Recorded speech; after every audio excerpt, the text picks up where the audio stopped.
Assalamualaikum warahmatullahi wabarakatuh. Waalaikumsalam warahmatullahi wabarakatuh. Sebelumnya saya mohon maaf, saya tanya Gus pun penjelasan.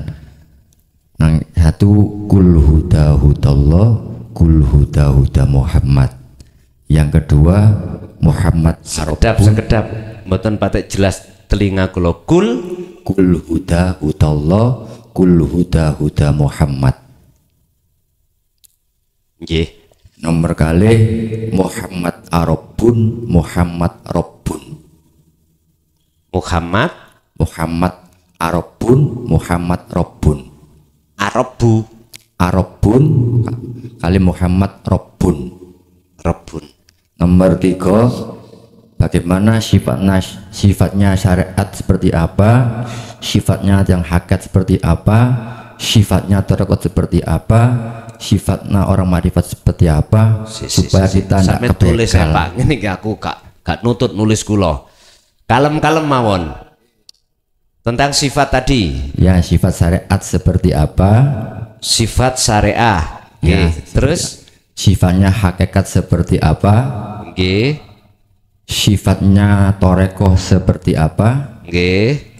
Sifatnya makrifat seperti apa? Ngoten nggih. Mohon penjelasan supaya enggak jatuh bangun sakit. Sampun? Pun. Assalamualaikum warahmatullahi wabarakatuh. Waalaikumsalam warahmatullahi wabarakatuh.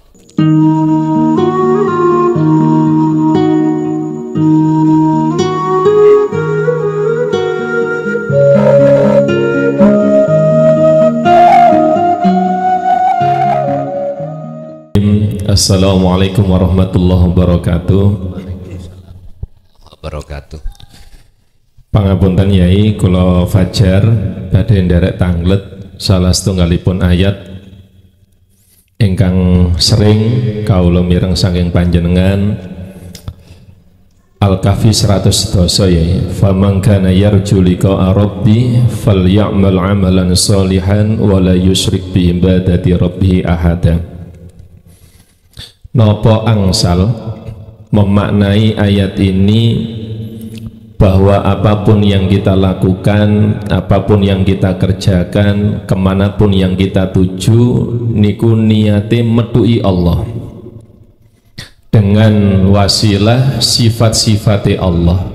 Nek date Allah niku nggih pangapunten dereng sanggupe saged niki niatnya menemui Allah pada sisi sifatnya, sehingga niatan yang ingin bertemu dengan Allah niki ndadosaken estu gampange falyamal amalan sholihan wala yusyrik bi ibadati rabbi ahada. Makaten mawon Yai pangapunten. Assalamualaikum warahmatullahi wabarakatuh. Waalaikumsalam warahmatullahi wabarakatuh. Di dalam surah Al-Kahfi ayat terakhir atau ayat 110 terkait orang-orang yang ingin bertemu Tuhannya, apakah boleh dengan wasilah sifat-sifat Allah itu kita lakukan di dalam bentuk af'al apapun? Jawabannya boleh. Bahkan ini lebih luas. Tidak harus kita itu bertemu terhadap Allah di dalam ibadah mahdoh saja, ibadah murni saja. Contohnya sholat, zakat, poso, haji, baca Quran. Tidak hanya di situ. Sebab Allah dawuh dalam satu ayat, wa ma khalaqtul jinna wal insa illa liya'budun. Di sini Allah tidak mengkecualikan terhadap af'al pekerjaan apapun, tidak. Wa qala aidan wa ma umiru illa liya'budullaha mukhlishina lahuddin. Tidak diperintahkan kamu sekalian kecuali hanya untuk menyembah pada Allah.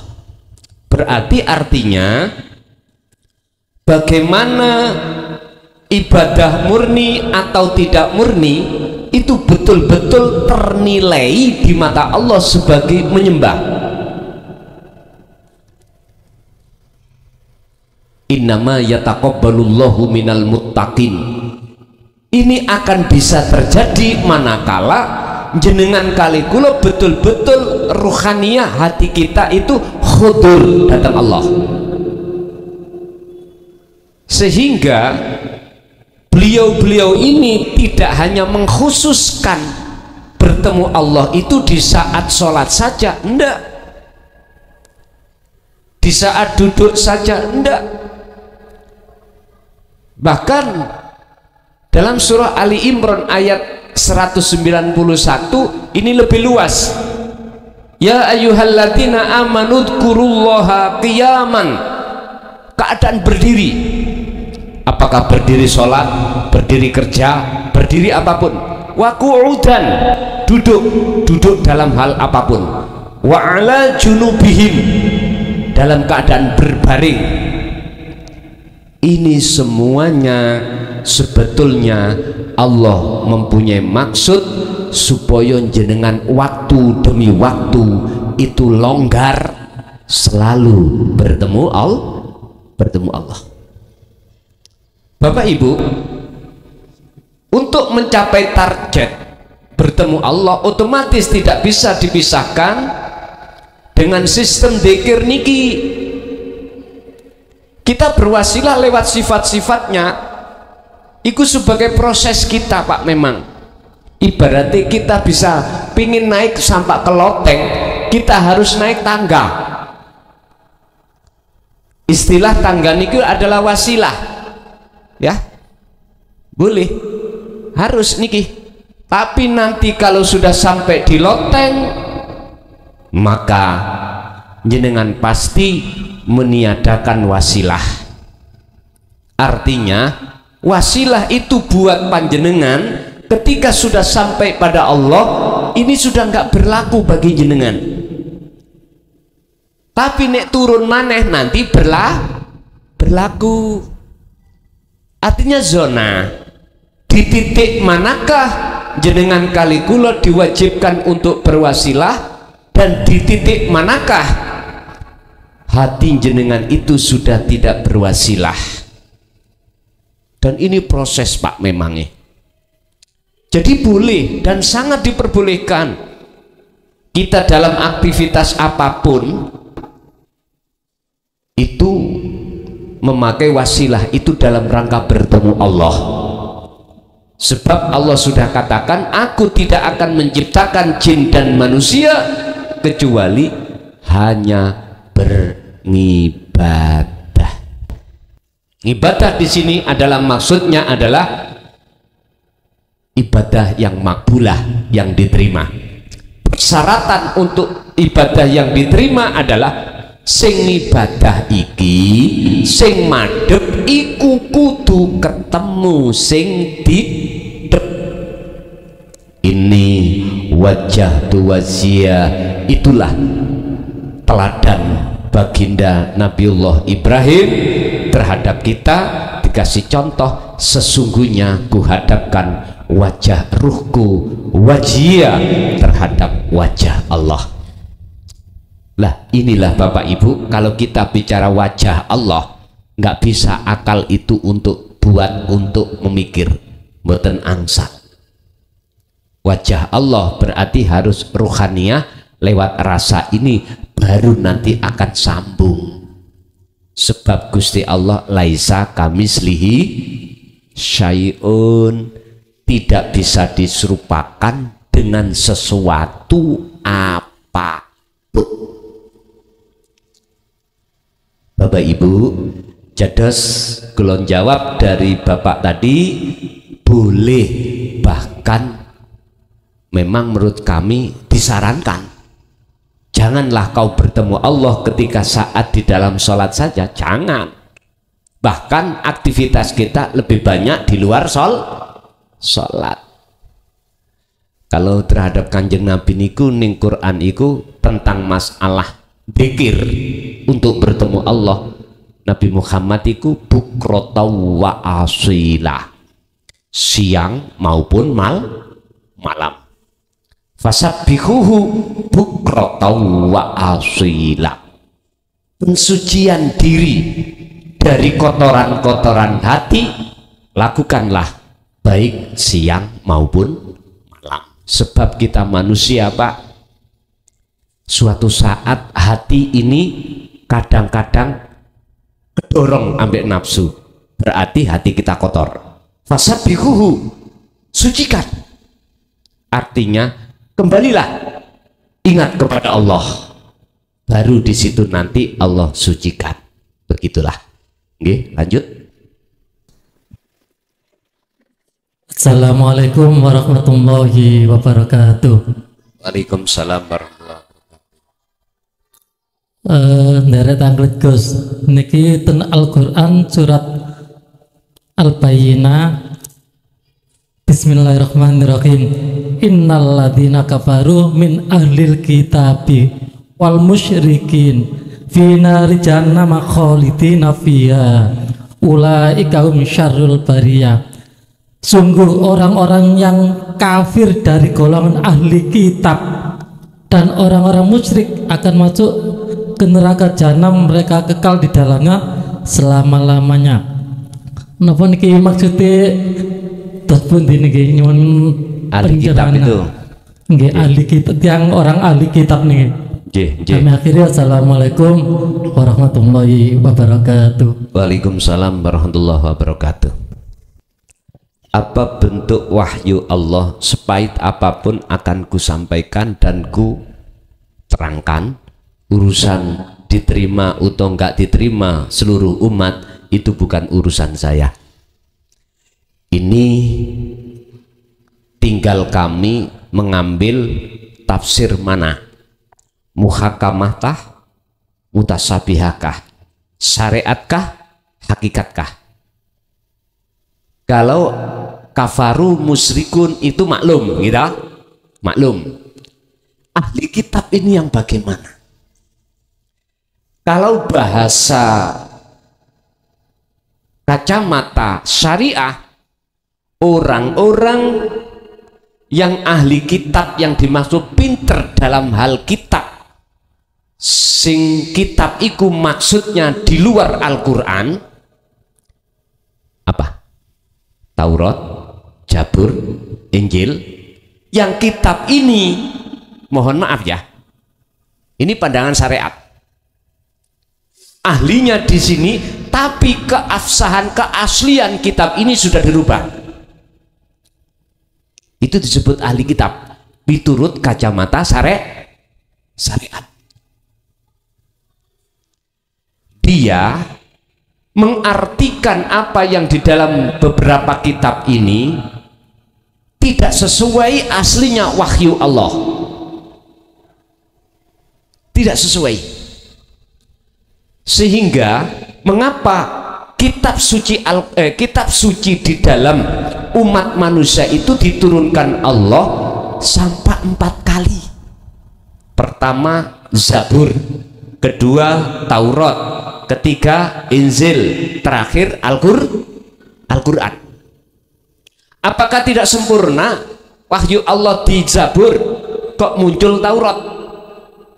Apakah tidak sempurna Taurat kok muncul Injil? Urusan ganti-ganti umat. Mengapa yang namanya kitab itu kok ya juga kan ganti? Bapak Ibu hadirin rahimakumullah, ini pahit Pak, tapi tetap saya sampaikan berdasarkan tujuan.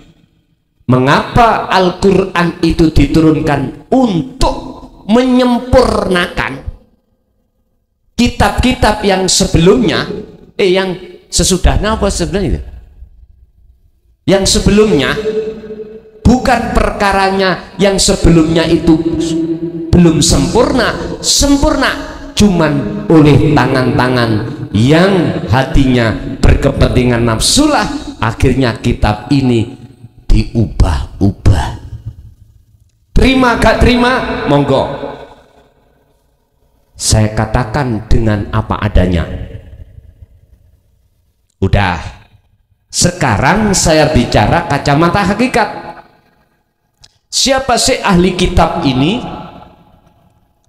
Orang yang alim dalam pandangan ilmu syariah, tapi tidak mengerti pandangan ilmu tauhid. Mohon maaf nggih. Mohon maaf, sepahit apapun harus saya katakan.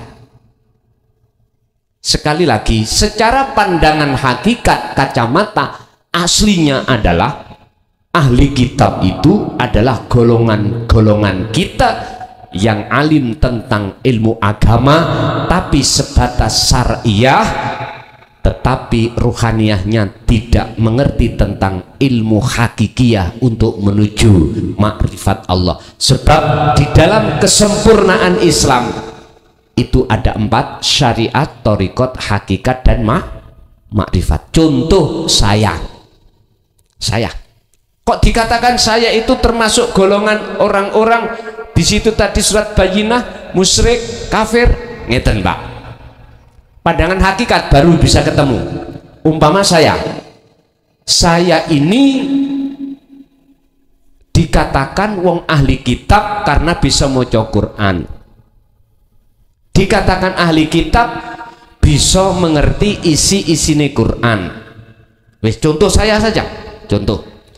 Terus di dalam hati saya itu merasa saya makhluk lah yang bisa. Inilah ahli kitab. Contoh saya tidak mencontohkan orang lain. Contoh saya,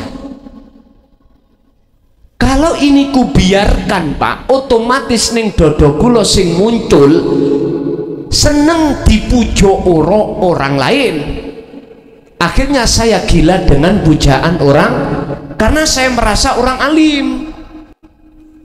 Wes, akhirnya yahjubuhum biulumihim, Allah akan menutupi hati saya dengan ilmu tadi.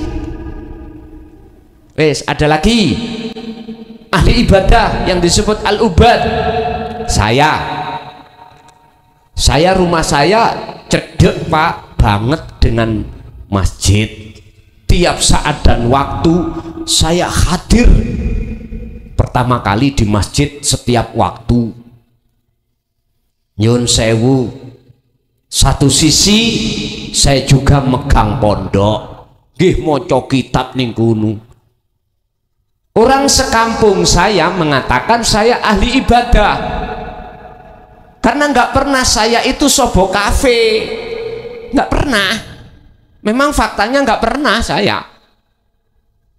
Sobo saya itu tiap hari tiap saat ada di masjid.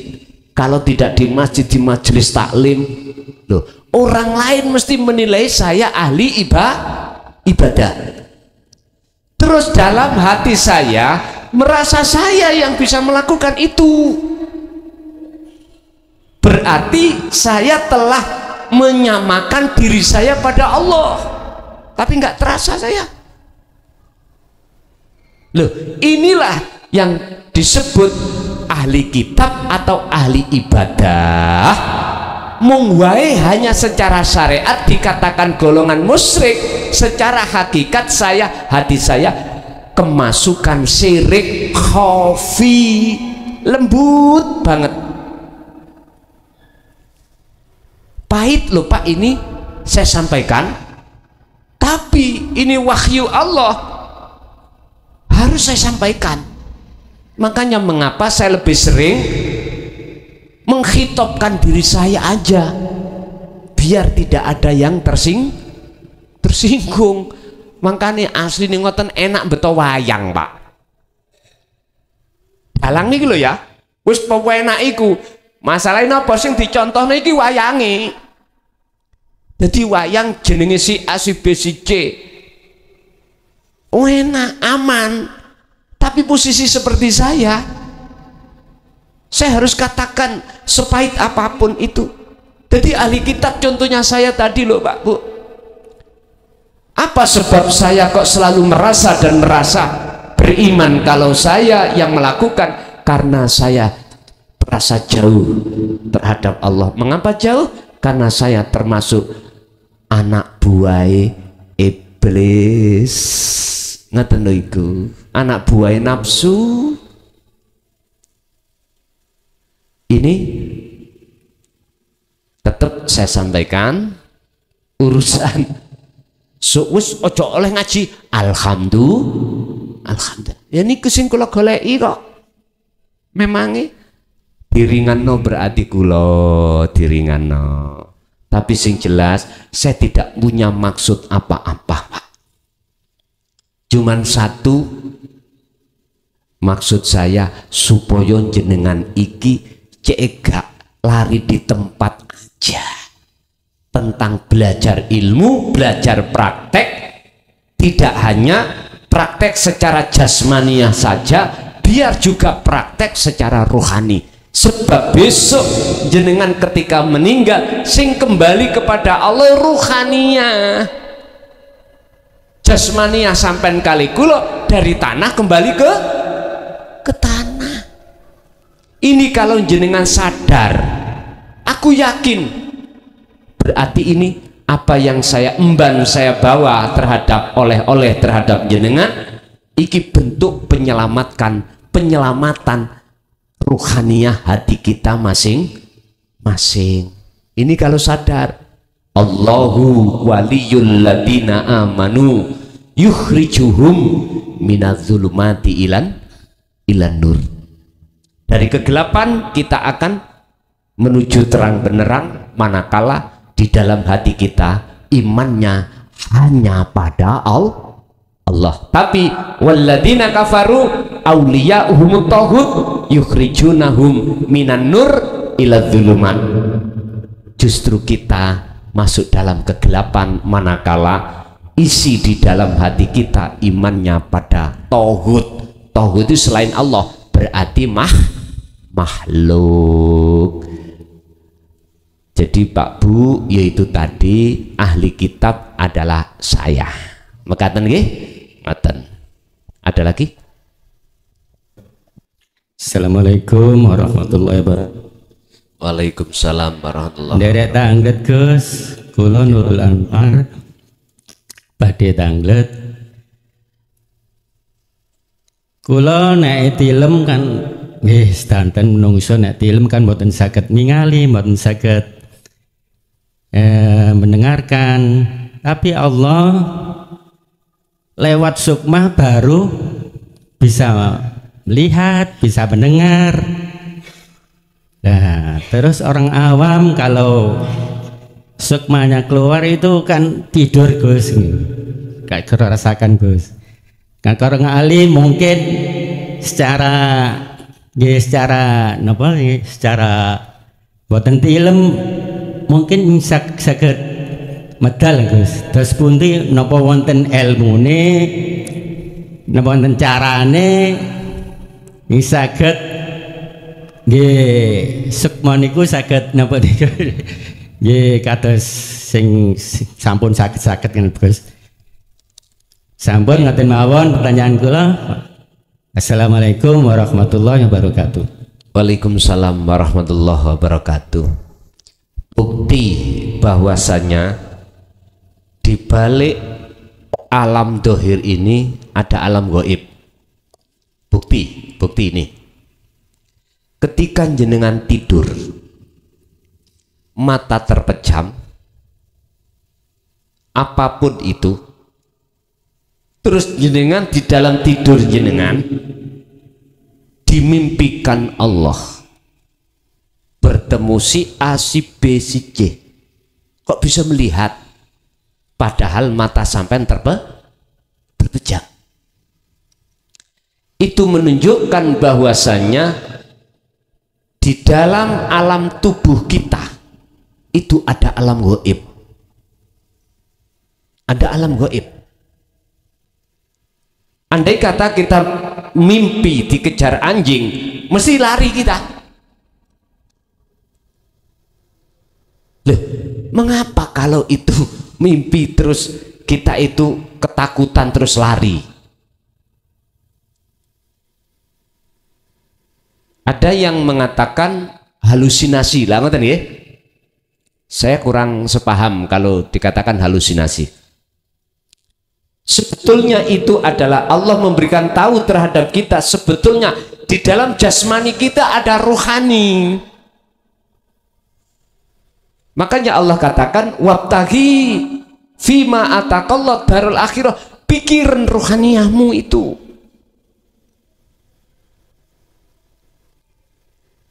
Sesuai dengan apa yang dipertanyakan Bapak tadi, apakah ada ilmunya?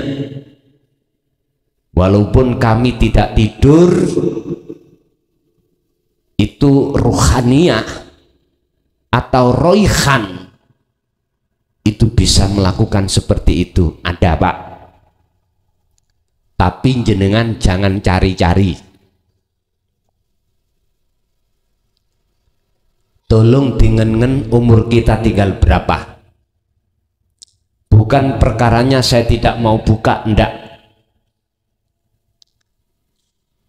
Itu namanya rogo sukmo. Kalau di dalam kitab Mambaul Hikmah ada. Tapi pertimbangkanlah, pikirkanlah dengan sedalam-dalamnya. Menurut hemat kami Pak, sisa umur kita ini hanya satu tujuan kita yang harus kita fokuskan, mendekat dan bertemu Allah. Sebab lewat disitulah nanti akan ketemu ilmune itu. Makanya jangan jadikan tujuan ilmu itu untuk seperti itu. Jadikanlah ilmu itu untuk mendekat dan bertemu Allah. Dzikir itu. Pak, kalau boleh saya praktekkan ya. Kita ini jasakan di dunia, ya toh? Oke, saya taruh ini langkah pertama. Sebelum langkah pertama itu langkah 0. Berarti sebelum 1 ada 0. 0 ini ditempati siapa? Ruh. Al-A'raf 172. Keadaan ruh sampai niku dulu sudah bertemu Allah. Berarti sudah ada alam kesucian. Fitrah niku, kefitrahan ruhannya sudah pernah ngalami. Cara Nabi Adam pernah di surga. Langit toh? Sebelum beliau ada di dunia loh Pak ya. Jenengan kali kula nggih sami, ruhannya itu di alam surga. Ning singgasarane Allah. Alastu birabbikum qalu bala. Loh, ini kan bentuk kalau jenengan pernah bertemu Allah. Al-A'raf 172. Ini berarti langkah kosong. Artinya kosong. Jiwa ruhani yang jenengan belum terkontaminasi dengan syahwatu dunia. Setelah itu kita melangkah pertama, alam dunia ini kita dilahirkan. Ruh itu sudah berjanji sebelum ke dunia itu sudah berjanji pada Allah yang berupa tidak akan menyembah, tidak akan jenengan bercinta, tidak akan ruh ini, jiwa ini menyembah selain daripada Allah. Akhirnya sampai jawab bala, betulkah aku Tuhanmu? Besok tetap menyembah padaku, bercinta padaku. Jenengan jawab bala, nggih. Baru wanafahtu, kata Allah, kutiupkan sampai dilahirno ning dunya. Ini saya bicara di luar yang murhek, di luar yang belum balik. Nek kalau belum balik niki fitrah kasihan ruhaniyahnya fitrah pada Allah. Jenengan kali kula sing wis dewasa niki lho. Jenengan kali kula yang sudah punya anak, punya istri, inilah kita. Dalam langkah pertama berarti ruhaniyah posisi ning alam dunya. pingin makan kerja. Lah ngoten nggih. Waktu dulu sampai ning kandungan nggak pakai kerja, nggak pakai apa, anak kecil-kecil gini, Bu minta ngini, datang sendiri. Anak kecil nggak mungkin. Terus apa kebutuhan dia kerja. Masa-masa surga. Kita masa di dunia ini, Pak. Perintahnya gini, Heruh, berjalanlah satu langkah lagi, langkah yang kedua. Sebab langkah yang kedua itu adalah alam akhirat. Walaupun jasmaniahmu ada di langkah pertama, melangkahlah ruh itu ke langkah kedua, yaitu alam akhirat. Inilah Pak yang dimaksud Kanjeng Nabi. Kanjeng Nabi menteladankan, laqad kana lakum fi rasulillahi uswatun hasanah liman kana yarjullaha. Ruh harus ada keinginan untuk mendekat dan bertemu Allah. Lah bisanya ruh ini, hati itu ada keinginan tersebut apa? Terimalah yastami'unal qaula fayattabi'una ahsanahu. Jikalau ruh kepingin bisa masuk langkah kedua alam akhirat, ruh pertama harus menerima risalah baginda Rasul, risalah seluruh nabi dan rasul. Yang terakhir adalah ta'alimat tauhid. Walladzi arsala rasulahu bil huda wa dinil haq. Jadi maksud dinil haq iku bil huda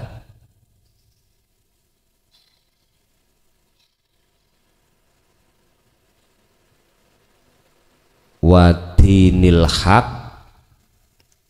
Din iku agama, hak ai dinut tauhid iku maksudnya gitu.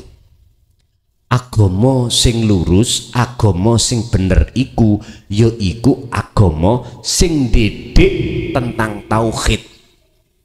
Tauhid iku ilmu sing kanggo didik ruhaniyah supaya bisa mengesahkan dateng Gusti Allah. Niki langkah pertama wajib ini diterima. Akhirnya dibahaskan tentang dzikir dan lain sebagainya.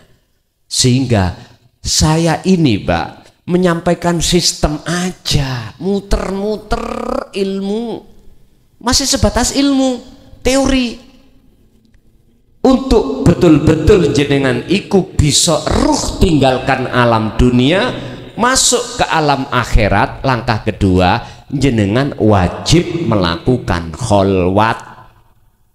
Praktek dzikir wau lho Pak, niku namine kholwat. Jenengan belajar untuk merasakan kehadiran wujudnya Allah, itu disebut kholwat. Dalam keadaan dan posisi apapun itu namanya kholwat. Langkah yang seperti inilah nanti akan bisa untuk sampai ruhaniyah iki tinggalkan jasmaniyah, masuk ke alam akhirat. Lah terjadinya itu nanti bagaimana? Itu urusan Allah. Sebab ada kalanya ketika jenengan kholwat sholat, kholwat dzikir dengan duduk, jenengan iki diperlihatkan Allah alam kasab terkait proses keluarnya ruh. Akhirnya sampai tahu, melihat. Orang lain tidak melihat, tapi sampai diperlihatkan Allah. Gini itu kadang ada yang takut, Pak. Takut. Pikirannya engko nek isok balik. Nek gak isok balik, bagaimana anakku, bagaimana istriku, suamiku dan sebagainya. Pak Bu, jenengan iki sudah dikatakan disebut salik. Siapa salik? Seseorang yang Allah perjalankan mendekat dan bertemu Allah. Jenengan gak usah wedi. ati sampean iku oleh wedi sebab didorong nafsu, digoda, dikongkon balik niku nafsu. Padahal miturut fungsi dzikir sirul asrar bahwasanya semua yang memperjalankan adalah Allah. Subhanalladzi asra bi 'abdihi lail, termasuk Rasulullah. Mi'rajnya itu Allah yang memperjalankan, bukan berangkat sendiri. Subhana maha suci sapa Allah, alladzi kang asra kang nglakokake sapa ladi bi 'abdihi kelawan kawulane kan kawulane Allah, alladzi rupane Muhammad ibnu Abdillah. Berarti Kanjeng Nabi mboten mi'raj sendiri, tapi diperjalankan dening Allah. Diturut ayat itu loh, Al-Isra ayat 1. Lah, saran saya, oke lah jenengan itu ada keinginan kemauan bagaimana caranya jiwaku bisa keluar atau sukmoku bisa keluar seperti orang-orang yang sudah ngerogoh sukmo, tidak hanya di posisi dalam keadaan duduk bagaimanapun. Nek menurut kula jangan pernah jenengan ngaji tentang tauhid dan praktek ilmunya disebut kholwat ini punya maksud jenengan itu seperti itu, jangan. Karena ini ranah Allah, wilayah Allah sudah. Jenengan kali kula cuman diperintahkan untuk berzikir. Urusan nanti jadinya dalam perjalanan bagaimana, Allah udah wa aslimu lahu, serahkan pada Allah. Makanya untuk tawakal, untuk menyerahkan diri bisa dengan benar kalau jenengan ini sudah memegang zikir yang kumaksud itu, baru saged Pak. Kalau tidak ini susah. Ingat, ada makalah di dalam kitab hikam, bila mana Anda ingin natijahnya itu benar, bidayahnya kudu benar. Artinya jikalau jenengan menginginkan suatu keinginan itu sukses benar, maka jenengan awalnya bidayah itu kudu benar. Artinya apa? Wis, sekarang saya tidak membicarakan tentang keinginan selain Allah, enggak, khusus keinginan terhadap bertemu Allah.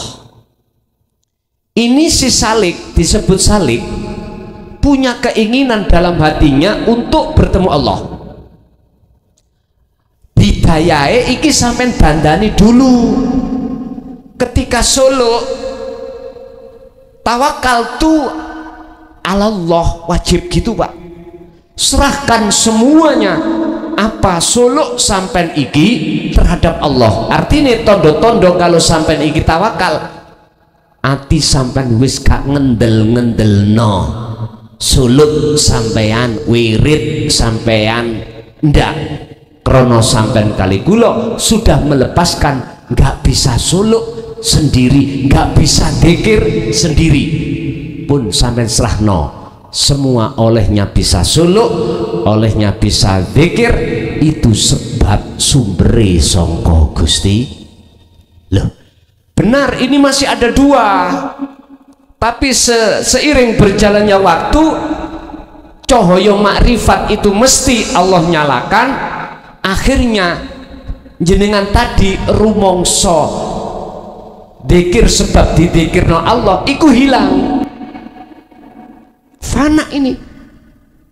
Akhirnya jadilah ahad, sehingga keakuan sampean kali kula sebagai makhluk yang digerakkan itu semuanya akan tiada. Berarti yang berlaku hanya Allah. Di dalam Al-Quran inilah yang dimaksud puncak wahyu tauhid, la ilaha illa ana, tidak ada Tuhan yang wajib disembah kecuali aku. Kalau kita di posisi salik kan ada aku, ada ada anak, ada anta. Anak, aku makhluk yang digerakkan. Anta Allah. Berarti mau ngeluru. Tapi ini belum sempurna. Makanya salik ini mengapa disuruh bidayahnya itu kudu benar, melepaskan semua keakuan diri sebagai makhluk yang bisa ini, bisa itu, bisa dzikir, bisa kholat, lepas. Kalau bidayahnya awal ini sudah benar, maka natijah itu mesti benar. Atau nihayah, ada yang mengatakan nihayah, akhir dari sebuah perjalanan itu mesti benar. Artinya wusul iku mesti terjadi. Bapak Ibu hadirin rahimakumullah, dados ngelmu sing sampean maksud iku ada, ya iku dzikir, tapi jangan diartikan untuk bisa ngrogo sukmo. Cukup satu aja, kita satu titik mendekat dan bertemu Allah. Urusan itu nanti, ini termasuk kasaf. Urusan kasaf ini nanti dibukakan Allah, itu urusan Allah, bukan urusan kita. Karena semuanya ini adalah wilayah Allah. Kita cukup diperintahkan berzikir. Mekaten. Ganti ibu mungkin ada ibu sana mungkin.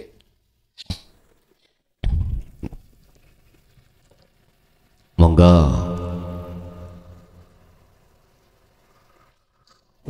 Ibu ada yang ngacung, bapak ada yang ngacung, terserah pundi yang diparingke. Assalamualaikum Gus.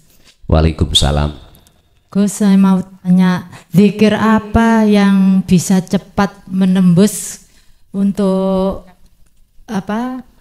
ketemu sama Allah Subhanahu wa taala? Apa la ilaha illallah, apa Allah yang terbaik itu Gus? Mohon Gus, terima. Nggih. Zikir apa yang bisa menjadikan suluk jenengan iki bisa lekas bertemu Allah? Tolong dibuka dalam Al-Ahzab, surat Al-Ahzab ayat 41. Al-Ahzab ayat 41.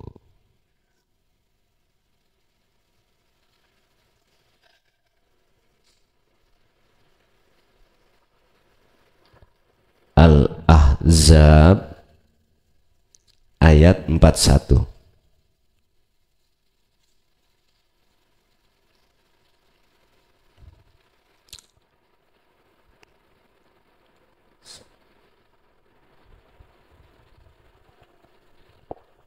Di situ Allah katakan, ya ayyuhalladzina amanu, wahai orang-orang yang beriman.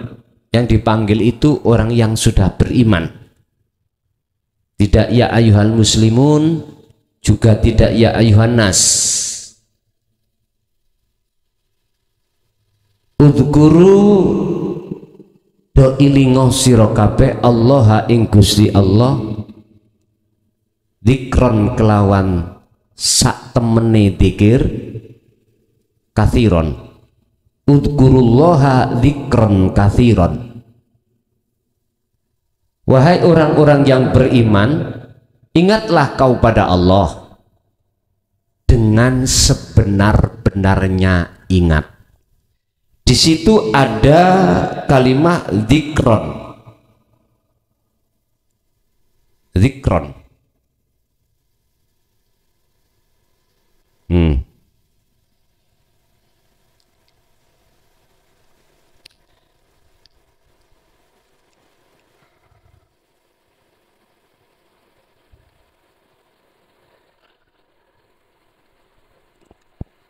Di depan ada fi'il amar berupa apa? Uzkuru. Ini perintah. Menurut kami perintah itu wajib dilaksanakan. Al-imtithalul awamir, mana perkara yang diperintah Allah wajib kita lakukan. Tapi mengapa di belakangnya itu ada dzikron sebagai kedudukan maf'ul mutlak, padahal sudah diperintah nih. Inilah Pak, menurut kami ini perintah Allah yang tidak main-main.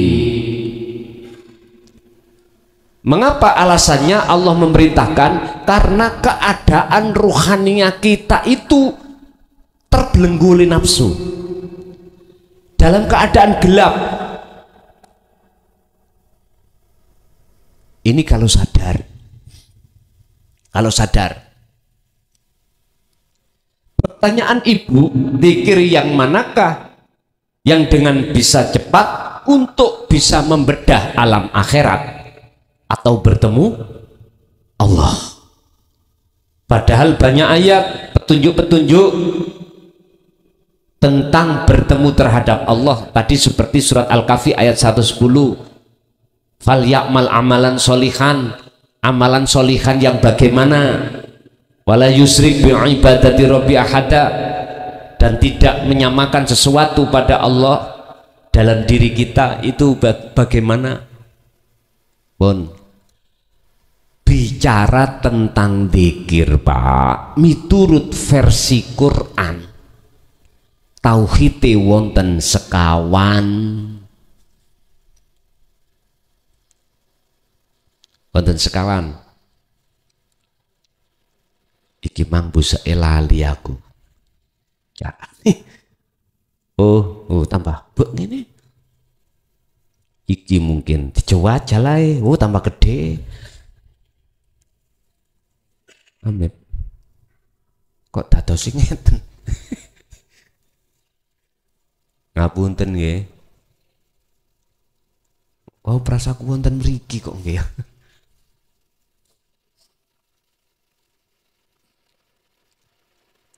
Oh, niku.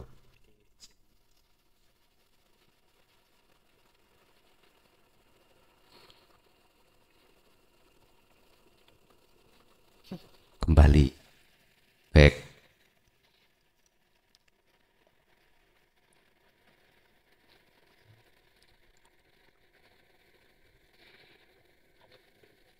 Oh, nggih.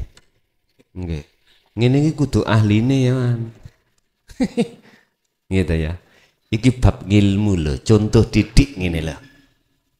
Berhubung kita tidak bertauhid, tidak berilmu, gak iso sholat dengan benar. Kudu belajar ngilmune dulu.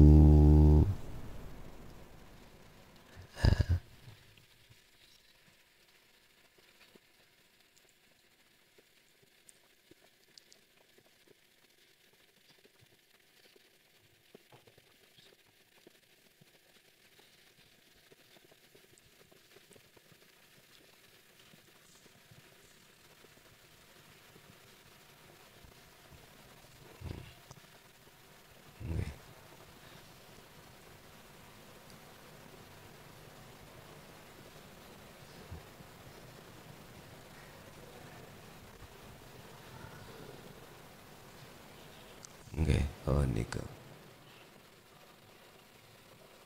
Halo. Itu menulis. Oke. Mari dong. Pertama kita disuguhkan Allah dzikir ing dalam golongan syariah.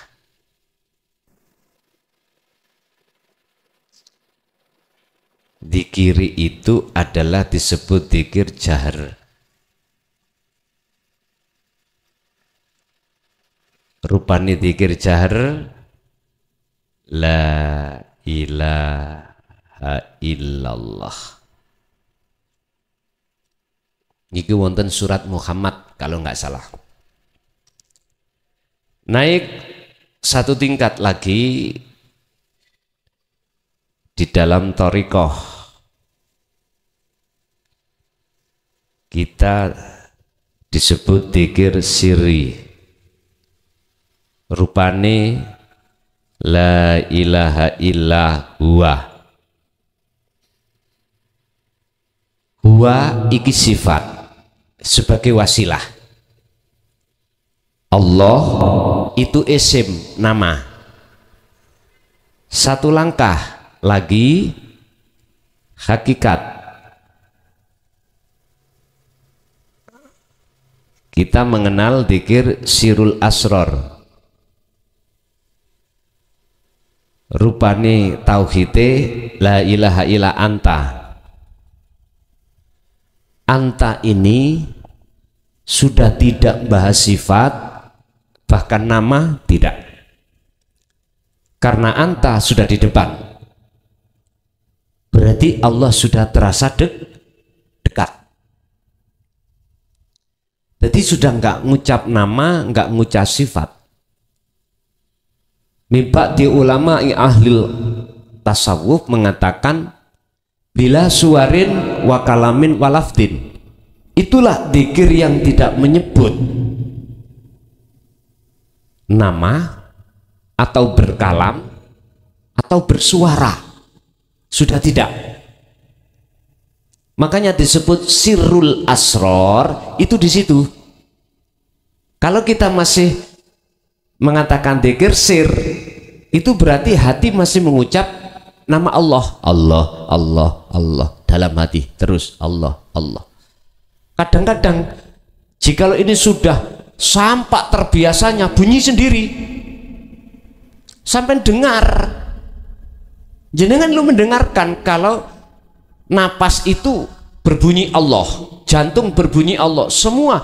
Bahkan kadang-kadang di luar diri jenengan seluruh alam ini berzikir, dengar jenengan. Lah bukan ini yang dimaksud, yang ditanyakan ibu, mana dzikir yang dimaksud bisa untuk lekas cepat menuju datang Allah alias membedah rahasia alam akhirat. Bapak Ibu, kita kan sering dengar di istighosahan fatayat miftahul jannah la ilaha illallah. Lah ngaten nggih? Niku pun diucap tok. Sebab itu jenengan sadar atau tidak, sebelum munculnya la ilaha illallah wonten fa'lam annahu.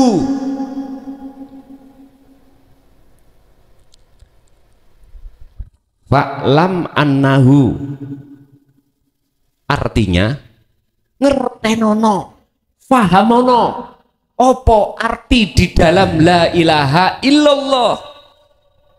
La ilaha iki piye maksude, illallah iki piye maksude, kudu dipahami riyen sebelum mengucap la ilaha illallah. Umpama sing dimaksud iku diucap tok enak Pak Bu, arek SD saged jawab pitakone malaikat mungkar nakir, merebuka sopo jenenge pangeranmu, jawab Allahu Rabbi. Nek cara bilisan fakot gampang Pak, apa maneh apalagi sebelum kita tinggal Pak Mudin nalkin bocorno jawaban. Loh iki urusan rohaniah. Nek urusan rohaniah yang menghadap pada Allah, berarti surat Al-Kahfi ayat 110 falyakmal amalan solihan iku prilakune rohaniah, duduk bukan prilakune jasmania. Lah inilah yang tidak lepas dari dzikir. Falyakmal amalan solihan di situ Pak. Pertanyaan ibu, mana dzikir yang cepat yang bisa menghadap dan bertemu Allah? Prosesnya, ini proses. Aku nek gak ngomong proses engko dipendeli ya mbak tak aku sirin. suwe-suwe ya rada pahami. Lah, makanya belajar itu penting. Tapi jenengan belajar itu kudu wong sing ngerti. Wong awak de belajar menyang wong sing ora ngerti. Ya tambah kesus. Ya padha gak ngerti ini. Akhirnya jadinya gitu. Lah ngoten Pak nggih. Awe dalan sira menyang wong sing wuta. Lah sing dikongkon awe dalan ya sing gak wuta. Tuntunan wong sing wuta. Berarti sing nuntun harus tidak buta. Istilah bahasa nek awak dhewe atine wuta yus golek tulung menyang wong sing atine gak wuta. Nek tujuane iku nuju nang Gusti Allah. Makanya disebut mursyid iku Pak wajib makrifat dulu. Wajib niku. Masalah mursyid niku nggawa wong ribuan. Tidak hanya satusan, ribuan. Bagaimana mungkin semuanya akan bisa sampai pada Allah? Umpama kula mursyide iku wuta nang Gusti Allah. Ya ora iso. Ibarate logika. Kula niki supir bis, isine jero bis niku wong 100. Tapi mripat kula wuta, mboten nyusup nang jurang apa? Iku pasti penumpangnya ya wis gak ketok. Ya ta? Sing jenenge supir ya padha gak ketoke. Kula nyekel bis, penumpang kula mesti kesasar-sasar pun. Masalahnya kula nggih kesasar. Pun kita lanjut. Di dalam dzikir sirul asrar niku Bapak Ibu ada 3 tahap. Satu disebut su'aul basirah. Apa? Rasa. Rasa ini kalau Kanjeng Nabi dawuh imanul haq wa huwa al-ihsan. Tarkib al-ihsan definisi anta budallaha ka'annaka lahu tara. Fa ilam takun, apabila jenengan menyembah seakan-akan jenengan sudah bisa melihat wujudnya Allah. Apabila tidak, Anda harus merasa, meyakini kalau jenengan ini selalu dilihat oleh Allah, selalu digerakkan oleh Allah. Itu minimal, itu proses awal. Berarti jenengan proses awal wajib di dalam hati merasa digerakkan oleh Allah dalam hal apapun. Iku su'aul basirah. Ini cara makom namanya makom muraqabah, Pak. Makome muraqabah. Makom di mana Allah terasa dekat tapi masih ada jarak. Dan ini proses sisalik. Masih ada 2. Seiring berjalannya waktu jenengan berzikir terus, maka Allah akan menarik jenengan di pos yang kedua adalah ainul basirah. Apa ainul basirah? Cahaya nur makrifat iku Allah nyalakan. Sing tujuane untuk membinasakan perkara loro tadi. La ibsar wa mubsar. Jenengan tadi yang merasa digerakkan Allah itu hilang. Keaguan diri kita, ego, itu Allah hilangkan. Ini yang disebut masuk dalam alam fana. Alam di mana hati sampean sudah tidak ada wujud sampean. Miturut pandangan meripat hati sampean, selain Allah itu wujudnya sudah nggak ada. Yang ada cuman wujudnya Allah itu sendiri hidup. Berarti yang melihat dan yang dilihat, yang bergerak dan yang menggerakkan pelakunya tunggal. Quran menjawab ana innani anallah sesungguhnya aku iki adalah Allah, la ilaha illa ana, tidak ada Tuhan kecuali aku. Manakala itu sudah di ainul basirah, terakhir mesti sampai ditetapkan hakul basirah. Iki alam makrifat. Udah Pak, proses telu iku urusane Gusti Allah. Sing penting jenengan bagaimana mungkin bagaimana sejauh mana zikir itu nancep ning ati terus.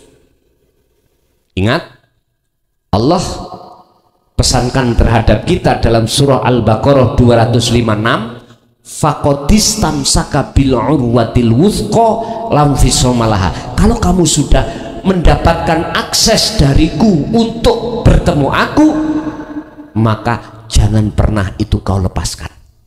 Pegang teguh taliku. Kali ini Allah itu tadi, dzikir tadi.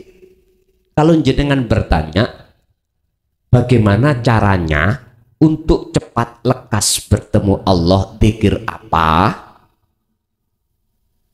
Jenengan kudu takok Gusti Allah. Wong sing duwe hak iku Gusti Allah. Cuman nek ngomong sistem teori gini iki. Sistem teorinya di sini.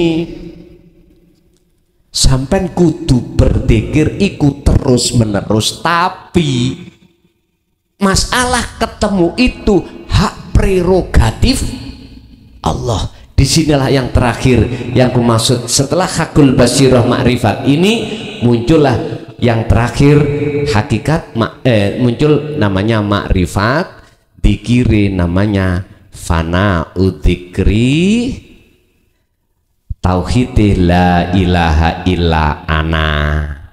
Pun telas pun nek wis kaya ngene monggo sedo ora apa-apa.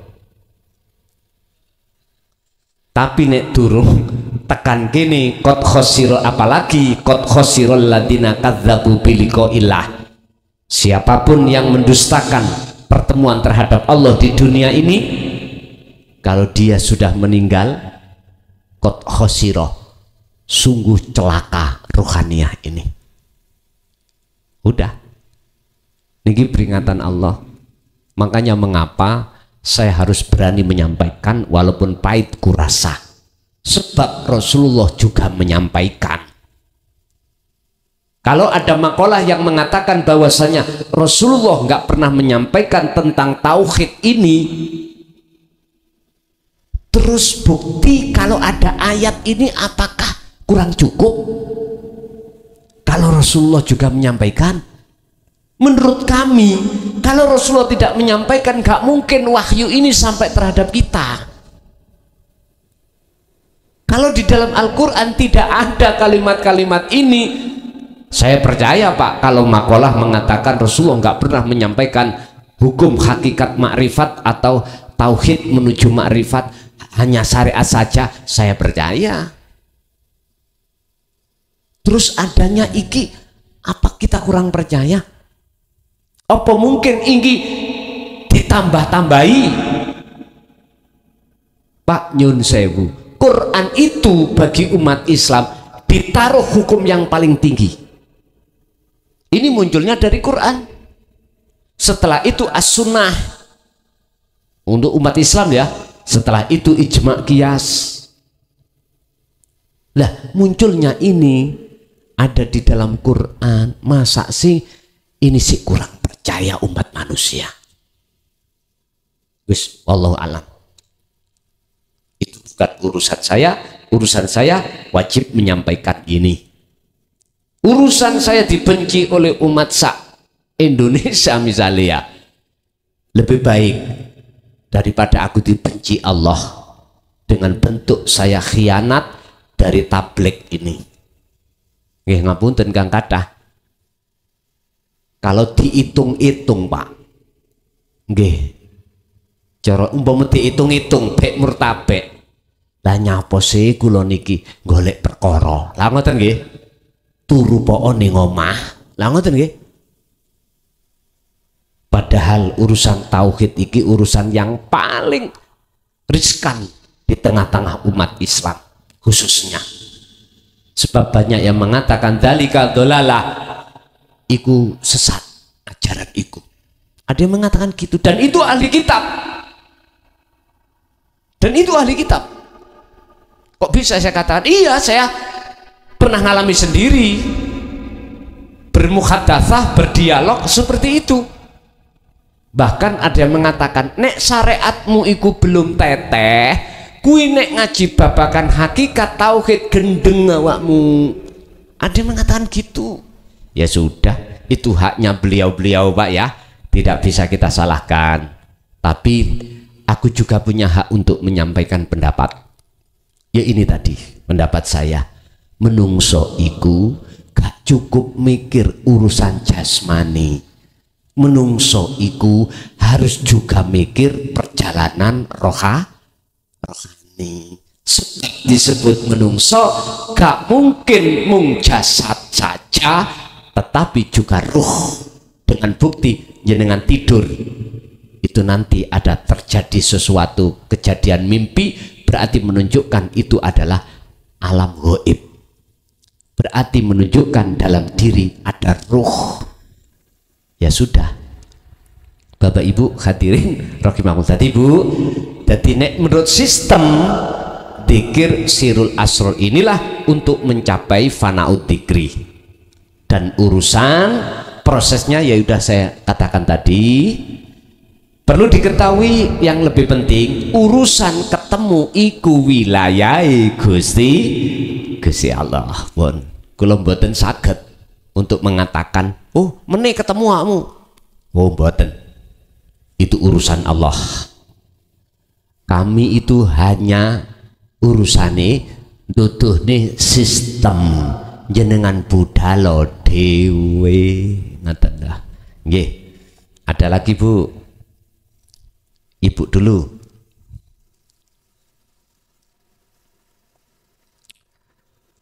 Mboten enten? Ada. Monggo Bu, monggo. Assalamualaikum Guson. Waalaikumsalam. Mohon maaf ini mau tanya mengenai bagaimana ciri orang-orang yang sudah mencapai makrifat. Kemudian yang kedua, bisakah orang-orang yang seperti kita ini bisa mencapai ilmu makrifat tersebut? Begitu aja, terima kasih. Yeah. Assalamualaikum warahmatullahi wabarakatuh. Waalaikumsalam warahmatullahi wabarakatuh. Apa ciri-ciri orang itu hatinya sudah makrifat Allah? Man arafa nafsahu faqad ngarafa rabbahu. Barang siapa yang sudah kenal dirinya, maka betul-betul kenal Tuhannya. Sederhana aja Bu. Pertama, yang disebut kenal dirinya, tahu dirinya, pada aslinya jenengan kali kula sebagai makhluk itu tidak ada, tidak punya sifat wujud, bahkan sifatnya adam, tidak ada. Artinya la yarawna li anfusihim syai'an. Tanda pertama, ketika jenengan ini berdiri di zona ada, jenengan akan ketiadaan diri jenengan.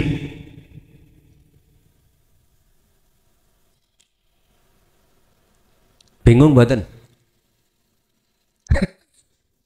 Sewang suli melih, ketika jenengan berdiri di alam yang ada, jenengan telah ketiadaan keadaan jenengan, kewujudan jenengan. La yarawna li anfusihim syai'an. Contoh umpama jenengan sholat, umpama jenengan aktivitas apapun, di dalam hati jenengan iku sudah tidak merasa jenengan yang melakukan. Iman yang muncul bukan jenengan, karena jenengan sudah ketiadaan. Berarti pun fana niko. Satu. Dua, bal yusyahiduna annal fa'ila huwallahu ta'ala. Iman yang muncul, rasa sing muncul iku ihsan. Bagaimana ihsan? Yusyahid, rasa sing muncul, persaksian sing muncul, annal fa'ila, sak temene sing agawe, yang melakukan, yang wujud, wa utawi fa'il iku Allahu subhanahu wa ta'ala. Tondo yang kedua, berarti rasa sing muncul dalam ati sampean iku sedaya iku mung wujude Gusti Allah. Hal ini bisa terjadi dalam hati sampean hanya berzikir untuk mencapai derajat yang seperti ini. Tondo sing nomor telu, tatmainnul qulub. Api sampean niku bahagia. Coro indah nggak bisa dibayangkan dengan sesuatu apapun keindahan itu. Apapun indahnya dunia, nggak ada yang menyerupai keindahan yang sampean lihat. Umpama indah. At-Ra'd ayat 28. Alladzina amanu wa tatma'innu qulubuhum bi dzikrillah. Ala bi dzikrillah tatma'innul qulub. Orang-orang yang beriman, mengapa hatinya selalu damai, selalu bahagia, sekalipun dalam kondisi jasmani, ekonomi kurang baik? Bidzikrillah, sebab atine eling dateng Gusti Allah. Terus ditegaskan ayat berikutnya, ala bidzikrillahi tatmainnul qulub. Ingatlah, hanya berzikirlah menjadikan hatimu tenang.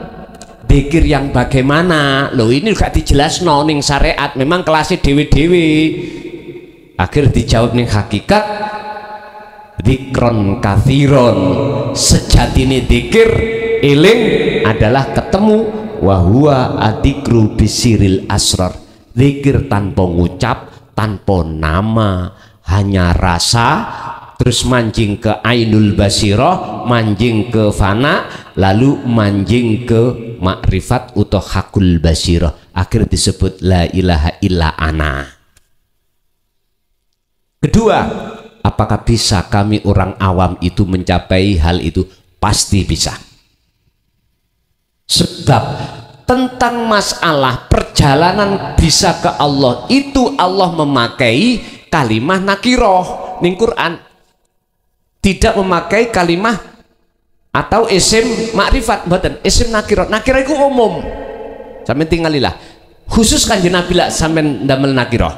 Subhanalladzi asra bi abdihi, le nakiroh menunjukkan apa? Umum. Artinya siapapun bisa, cuman pertanyaannya hamba yang Allah kehendaki. Nur makrifat itu akan Allah nyalakan hanya terhadap hamba yang dikehendaki. Itu hamba yang Allah pilih. Nurun ala nurin yahdillahu li nurihi mayyasha, lo nakiroh maneh terhadap hamba yang Allah kehendaki. Cuman yang terpenting dalam pertanyaan ini, hamba siapa yang Allah kehendaki? Az-Zumar 18 Allah jawab, alladzina amanu alladzina yastami'unal qaula fayattabi'una aksanahu. Kalau terhadap Nabiullah Adam ada di surah Al-Baqarah, fatalaqqa Adamu mir rabbihi kalimatin fataba alaihi. Nabi Adam isok balik nanggone alam akhirat lagi, Pak, setelah dia melanggar makan buah khuldi. Terus alasan itulah Allah mengusir ke dunia, Adam ditanya mau kembali enggak? Nggih, ono syarate. Apa? Nabi Adam wajib menerima kalimah. Kalimah iku wahyu. Wahyu iku pundi? Ya ilmu tauhid ini yang untuk ruhania. Berarti siapapun panjenengan alladzina yastami'unal qaul, setelah mendengarkan ajaran Rasulullah di jalur tauhid ini, terus ati iku condong beriman, fayattabi'una ahsanahu, lalu melaksanakan kholwat dzikir iki, maka itulah yang Allah katakan sebagai hamba yang Allah pilih. Mboten sedaya tiyang, Pak. Kula bisa membuktikan 26 tahun niku lho kula ngaji bab niki. Wa aktsaruhum la yu'minun. Kebanyakan enggak percaya. Ya sudah, itu bukan urusanku. Rasulullah disuruh menyampaikan, wa ma arsalnaka illa mubasysyiran wa nadhiran. Muhammad, aku tidak mengutus kamu kecuali basyiron wa nadhiran. Apa basyiron? Memberikan kabar yang beriman tadi, wa nadhiran, memberikan peringatan terhadap yang tidak percaya. Jadi Kanjeng Nabi nggak ada kapasitas untuk memaksakan, nggak boleh. Saya juga nggak boleh memaksakan orang untuk percaya, nggak boleh, karena semua orang punya hak masing-masing. Terus tak simpul nih, walladzina kafaru innalladzina kafaru sawaun alaihim a'andzartahum am lam tundirhum la lah. Ya sudah, Quran ini ngomong ngonon, Gusti Allah ngenas, kebanyakan nggak percaya, terus mau bilang apa kita? Kita maksakan diri, ya jelas tambah salah. Ya sudah, kalau sudah Allah mengenas, kebanyakan nggak percaya, tinggal kita ngelambai mawon. Berarti gak salah wis dinas Gusti Allah. Lah ngoten nggih? Ya si semuanya ayat turun itu ada asbabun nuzul. Mengapa Gusti Allah kok mengenas? Lebih banyak tidak percaya karena manusia hatinya sudah diingatkan tapi tetap tidak percaya. Akhirnya apa? Khatamallahu ala qulu, dikunci sudah. Dikunci. Sama dengan kita. Mengapa Rasulullah diturunkan dan membawa dinu tauhid? Karena keadaan posisi ruhania kita itu sebabnya terjerumus di dalam jurang nafsu ini. Makanya di situ kan ada dua. Wa minhum man hadallah wa minhum man haqqat alaihi dhalalah. Sebagian kecil itu tadi bisa nerimo, tapi sebagian besar itu tidak mau nerimo. Ya sudah, kalau seperti itu mau bilang apa? Wis pokoknya dilakoni ngoten mawon. Nek cara kula tak sampekno urusan percaya gak percaya urusan dewi-dewi. Ingat, semuanya itu membawa konsekuensi masing-masing. Oke Bu, masih ada Ibu? Ada? Monggo. Ibu sudah 3 kali ini ya. Monggo. Monggo Bu.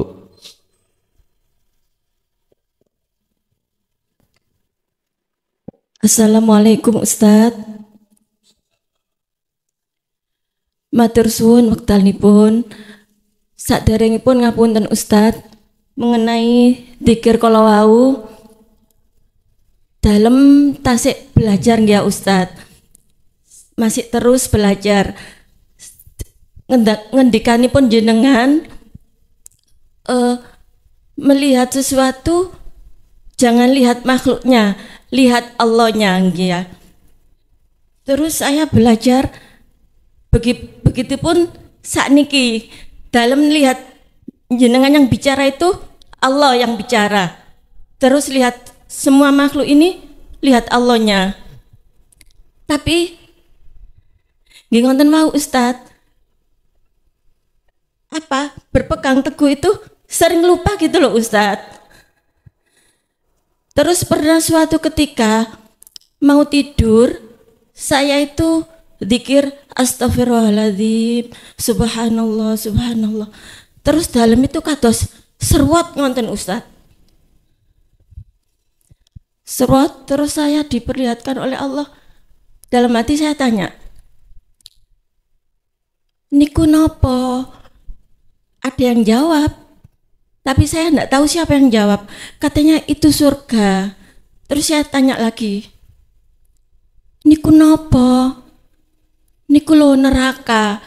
Niku napa Ustaz? Ngapunten sadaringipun Ustaz nggih. Matur sembah nuwun. Assalamualaikum warahmatullahi wabarakatuh. Waalaikumsalam warahmatullahi wabarakatuh. Terkadang si salik ketika suluk kholwat, saya katakan kholwat, sampean sudah mengerti dzikir sing kula maksud, terus jenengan lampahaken, jalankan setiap saat dan waktu dan kejadian apapun di depan kita. Terkadang si salik itu Allah tampakkan alam-alam kasaf, alam kasafah, termasuk surga. Itu kan makhluk toh Pak. Surga itu makhluk toh. Pahala itu makhluk toh. Semua makhluk, cuman aja posisinya ada di alam mukasafah. Kalau jenengan tanya apakah itu makhluk. Terus dibalik semua itu pasti ada Allah. Lah inilah butuhe jenengan ketika saat solo itu dibekali tentang wawasan dzikir sirul asror, supaya tidak mudah hati sampean kejebak dalam wujudnya makhluk. Oke, biar sampean cegak hanya merasakan wujudnya Allah secara batin, biar juga sampai nyata wujudnya Allah dohir. Tapi tolong ini nanti yang bagi yang tasik bingung jangan dipaksakan. Pun kalau tak nulis laksana ini biji kacang Bu nggih Pak, anggap aja itu biji kacang. Atau biji jagung boleh, kedelai juga boleh, terserah. Kalau di sini yang mahal duren aja lah. Nah. Ketika jenengan melihat bijinya, mata dohir bisa melihat. Tapi mata dohir disuruh untuk melihat di dalam biji itu ada hidup, nggak bisa. Karena tertutup oleh wujudnya bijinya. Tapi mata hati sampean pasti bisa melihat wujud hidup di situ yang disebut iman yang benar, yaitu ihsan. Ya rasa iku mau. Terus dibuktikan Pak secara dohir. Jenengan melihat pada seluruh alam ini ada Allah toh, itu hanya dengan mata hati, rasa tadi, lewat rasa.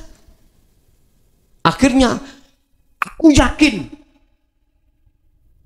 kabeh makhluk iki ada Allah hidup di situ, karena kalau nggak ada Allah hidup itu nggak mungkin makhluk itu bisa bergerak. Sebab yang menggerakkan makhluk semua adalah Allah. Oke, ini bentuk mata hati. Sekarang dinyatakan wujudnya urip secara dohir. Mungkin bisa dilihat di dalam surat Al-Hadid ayat 3. Wal awwalu wal akhiru wal dhahiru wal batin. Tentang kewujudan Allah itu tidak hanya di batin, juga di lahir. Tidak hanya di awal, juga di akhir semua persoalan. Caranya ya nopo? Ngeten. Ibarat jagung, biji jagung ya tanduran rek. Jero lemah pendemen, digejek terus dilebokno, biji iku terus diuruki meneh. Lah ngoten nggih. Wis, bahasa jenengan rohaniyah. Idfin wujudaka fi ardil humul. wujud jenengan tenggelamkanlah kuburan di dalam bumi humul. Bingung Pak, apa bumi humul?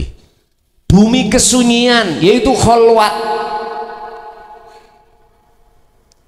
Nabi Yunus diuntal ikan besar, mboten kelihatan Nabi Yunus, kelihatan iwake. Berarti meniadakan keakuan diri ego sebagai manusia lewat kholwat, sistemik zikir. Iku cara untuk meniadakan wujud kita sebagai makhluk ego. Setelah itu dipendem, setelah biji kacang itu yang dipendam, akhirnya muncul gini Pak. Nanti sampean lihat ah. Nggih ya. Ini namanya pohon. Disebut pohon atau wit. Ketika itu muncul, tolong sampai padosi biji yang ada di dalam tanah yang kita taruh mana? Hilang. Jenengan nek kepingin isok kefanaan diri, holwato masuk oning alam kesunyian. Artinya lewat sistem dzikir sirul asror inilah untuk meniadakan keegoan kita sebagai manusia. Setelah itu akan nyata yang hak kebenaran, yaitu Allah subhanahu wa ta'ala. Wujud dohiri Allah laksana seperti jagung itu, wite pohonnya.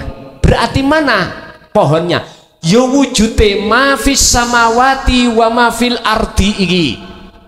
Wujud dohiri Allah nyoto hakul mubin, yaitu wujud dunia saisini. Makanya seluruh manusia satu pun tidak ada yang sama.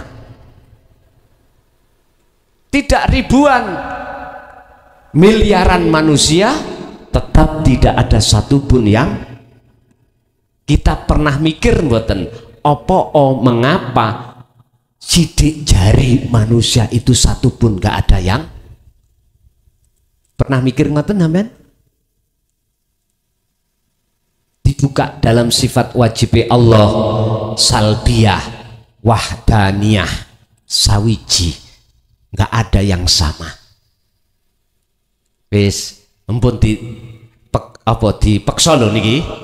Tadi saya katakan nyata wujud dohire Allah adalah ma fis samawati wa ma fil ardi. Apa yang ada di langit dan di bumi.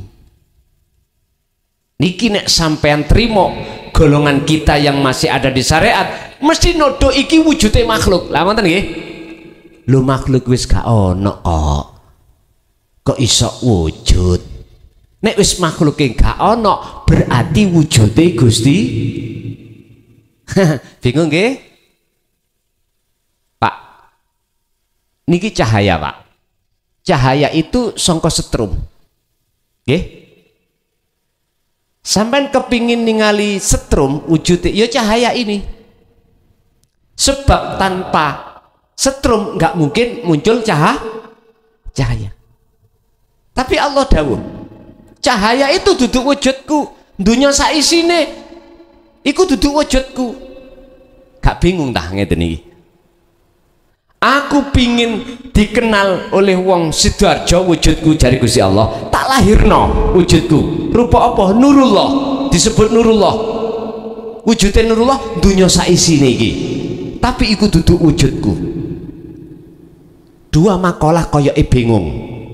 Tapi mboten saged bingung nek lamuno nggak ana wujud loro. Isoke gak ana wujud loro, jenengan kudu kholwat. Wis niku jawabane.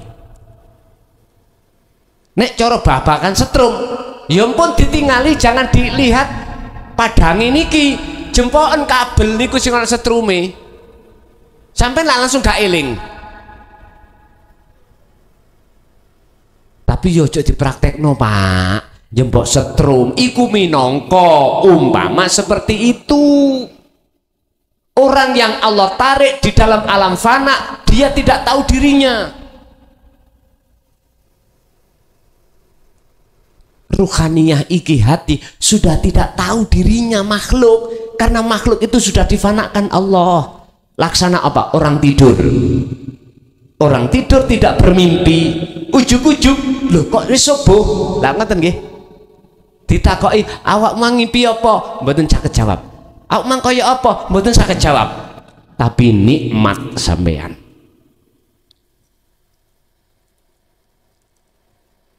Jadi Bu, jenengan jangan pesimis.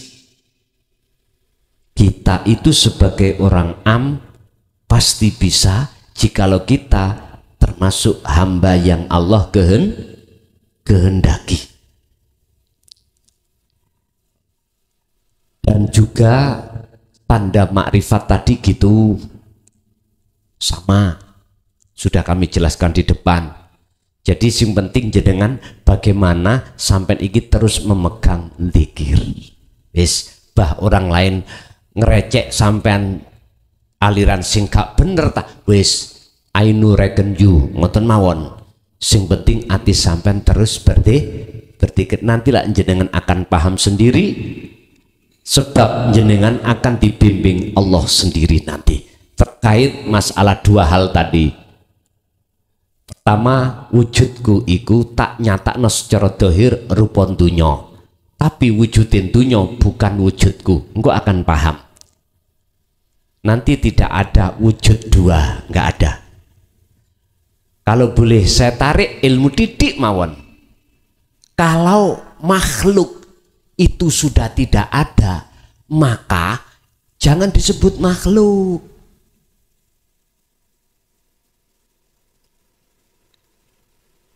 Sekali lagi, kalau makhluk itu sudah fana, jangan disebut itu wujudnya makhluk.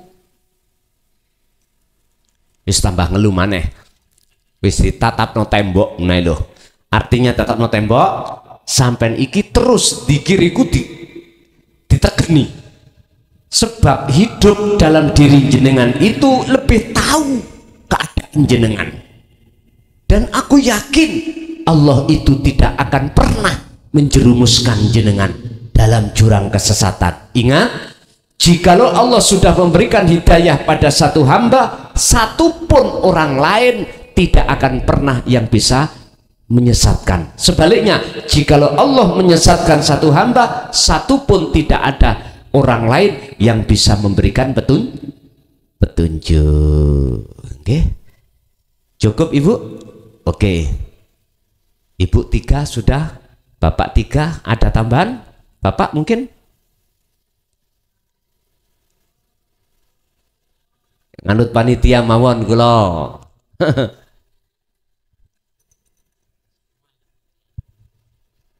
Assalamualaikum warahmatullahi wabarakatuh. Waalaikumsalam warahmatullahi wabarakatuh. Sebelumnya saya mohon maaf, saya tanya Gus mohon penjelasan. Yang satu kul huda hudallah, kul huda huda Muhammad.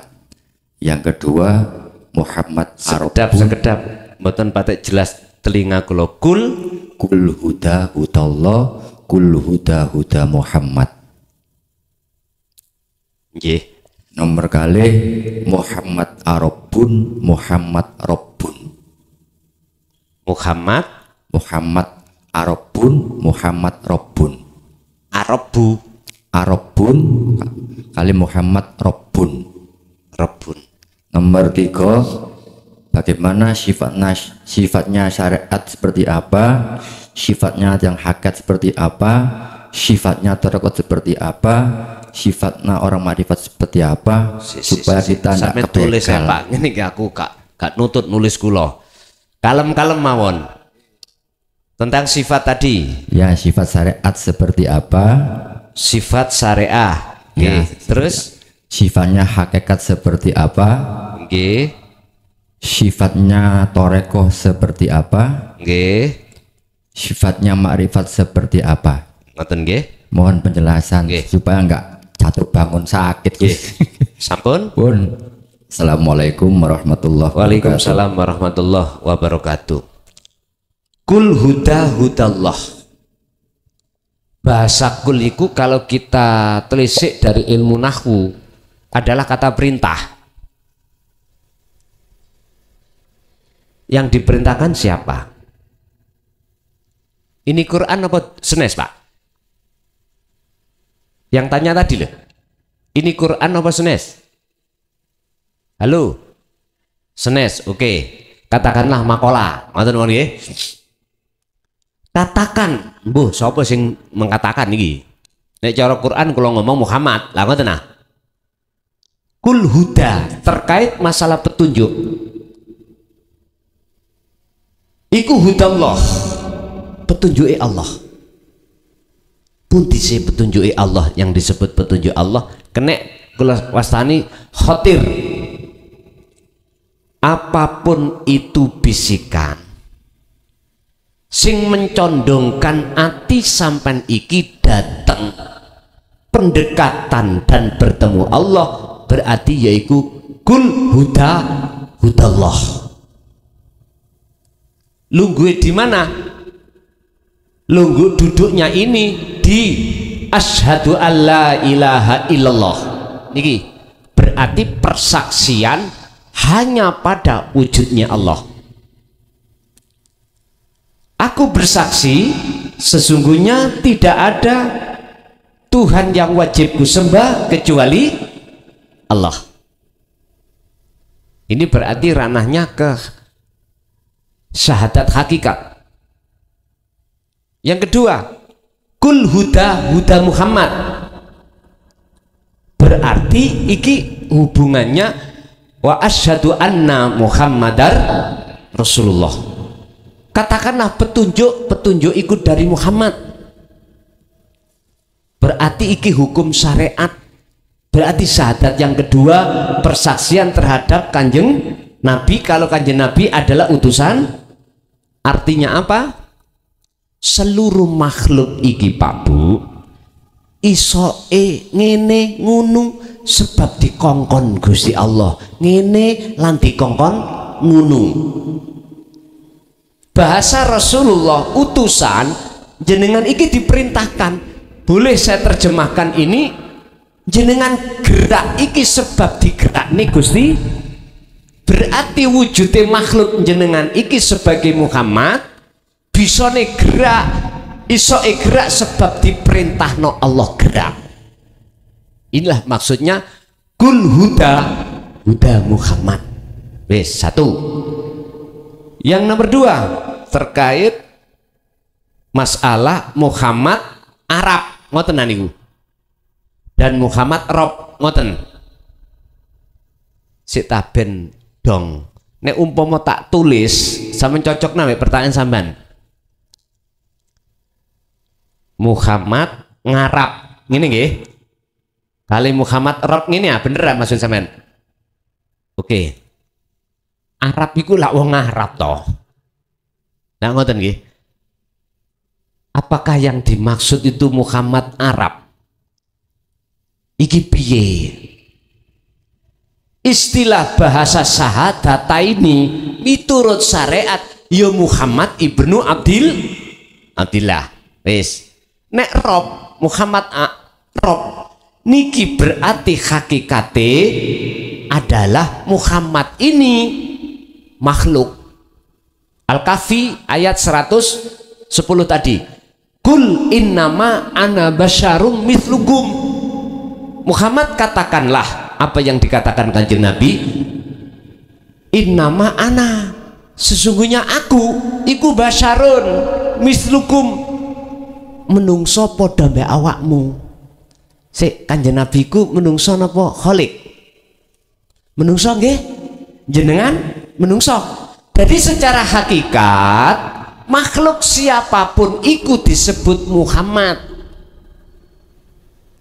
Karena muncul sangka dene Nur Muhammad, ada yang mengatakan Ahmad. Muncul jenengan ning dunya niki menungso, sebab nyun sewu ruh tadi yang ditaruh Allah di jasad, ruh disebut Nur Muhammad, yaiku wiji kang dumadi salebete urip, terus ditaruh baru muncul jenengan disebut Ahmad utawa Muhammad, gak lanang gak wedok, makhluk. Hakikate lumpur ditarik nang syariat. Nek tak sampean tarik nang syariat yo Ibnu Abdillah, Rasulullah iku Arab sana. Nek Rob yo niku wau. Aslinya hakikat berarti sedaya makhluk iki adalah utusan Allah. Saya katakan utusan bisanya bergerak sebab diperintah Allah gerak. Meripat dikon ketip, makhluk Muhammad rupa meripat saged ketip ya sebab diketip nih Gusti diperintahnya Allah ketip. Ngoten lho. Ampun kerana syariat buat saged diterima niki mengke. Pun itu yang kedua. Yang ketiga tentang masalah sifat. Sifat yang ada di syariat, thariqat, hakikat, makrifat itu bagaimana? Ngeten. Kita menerjemahkan syariat dulu adalah merupakan satu ilmu sistem. Untuk apa? Untuk supaya jasmania sampean kali kula niki olehnya meninggalkan larangan, menjalankan perintah itu dengan benar. Makanya hukumnya wajib sampean iku belajar ilmu syariah. Sebab tujuannya kanggo ibadah jasmania itu dengan benar. Contoh sholat. Secara syariat jasmani harus menjalankan hafidhu ala sholawah. Otomatis harus dipelajari ilmunya dulu. Ilmunya disebut syariah. Bagaimana caranya jenengan berwudu dengan benar? Bagaimana caranya jenengan sholat dengan benar? Sudah ditata di situ di dalam hukum syariah. Setelah hukum syariat ini jenengan pelajari, otomatis jenengan mendapatkan satu kepahaman, cahaya ilmu yang disebut kepahaman. Lah sipate untuk supaya jasmani iki taat, meninggalkan larangan, menjalankan perintah. Wis iku ngelmune. Lah thariqah iku jalan. Lah jalan iki mana? Thariqah iku mana? Disebut thariqah adalah satu jalan atau fasilitas yang Allah siapkan sing tujuannya tidak ada lain kecuali beribadah, menyembah. Berarti pun di thariqah iku sholat. Nama sholat iku thariqah. Nama aktivitas apapun kalau Kanjeng Nabi ibadah murni atau tidak murni itu semua disebut thariqah. Sing tujuane ila liya'budun, dipergunakan untuk menyembah kepada Allah. Akhirnya muncul hakikat. Apa sifatnya hakikat? Iku juga sistem ilmu sing khusus kanggo untuk mendidik ruhaniyah kita, supaya ruhaniyah kita ketika saat berjalan di thariqah tujuan itu supaya benar. Makanya hukumnya ngaji tauhid menurut kami wajib, supaya ruhaniyah ini nanti ketika menyembah itu dalam keadaan benar. Jadi sifatnya hakikat adalah mendidik ruhaniyah supaya bisa beribadah dengan benar. Sekarang aku tanya, umpama jenengan ini tidak berpikir, tidak memikirkan pendidikan ruhaniyah tentang tauhid, terus kita itu sholat, terus keadaan waktu sholat hati kita itu ingat Allah, ingat selain Allah, Iku wis mesti lho Pak.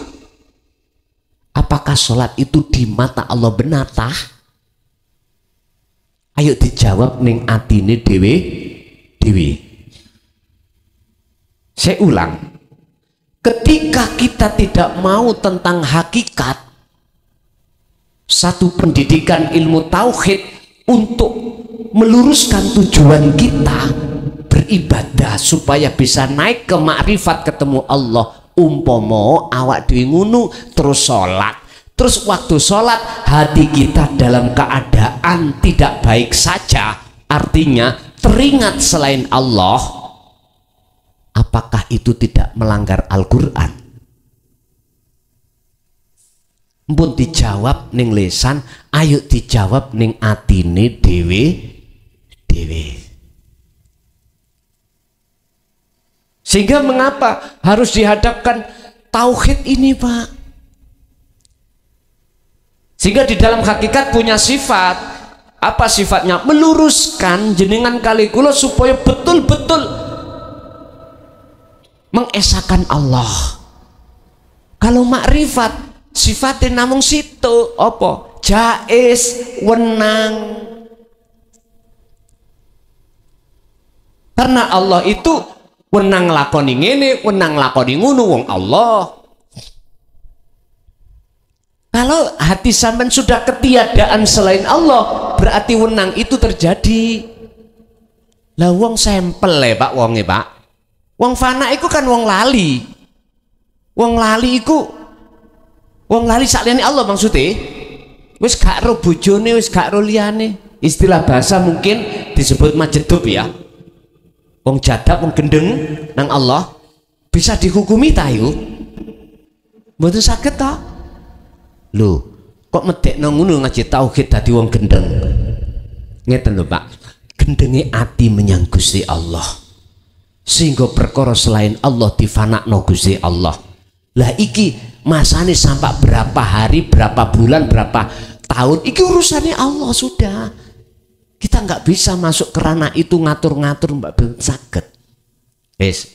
Nek tak simpulno, syariat itu adalah kendaraan, tumpaan, thariqah adalah sebuah jalan, hakikat adalah tujuan, makrifat adalah sudah sampai pada tujuan. Semuanya membawa karakter sifat masing-masing. Sifatnya sepeda ya mengantar sampean, sifati thariqah jalan untuk menyambungkan sampai tugu tujuan. Jalan itu akan benar manakala ada tujuan iki. Tujuannya ngaji, udah dibimbing sampai tekan mriki, berarti sifatnya makrifat. Mana pertanyaan aku kalau sudah di sini sepeda sampean? Mana jalan-jalan sampean? Mana tujuan sampean? Ternyata makrifat iku nyatane hakikat. Nyatane hakikat, nyatane tujuan sampean adalah ngaji. Nyatane hakikat adalah makrifat ini. Saged dipaham Pak? Rada bingung nggih? Wis tetep teng mriku kula ngadong hidayah Allah. Masing ilmu dijelasno sak jelasi kaya apa nek hidayah Allah mbak mboten muncul, mboten mungkin kita akan paham mekaten. Nggih, panitia? Cukup. Oke. Bapak Ibu hadirin jamaah rahimakumullah, itulah apa yang telah kita dapatkan pada kesempatan malam hari ini terkait pesan-pesan baginda Rasul yang sudah Allah jabarkan kanthi luas. Mungkin mudah-mudahan tetap apabila pada saat ini belum ada kefahaman, suatu saat Allah membuka pintu kefahaman di dalam hati kita sehingga menjadi ilmu ingkang manfaah fitini wa dunya wal akhirah. Kulluhum ajmain syai'ulillahi lana walahumul fatihah.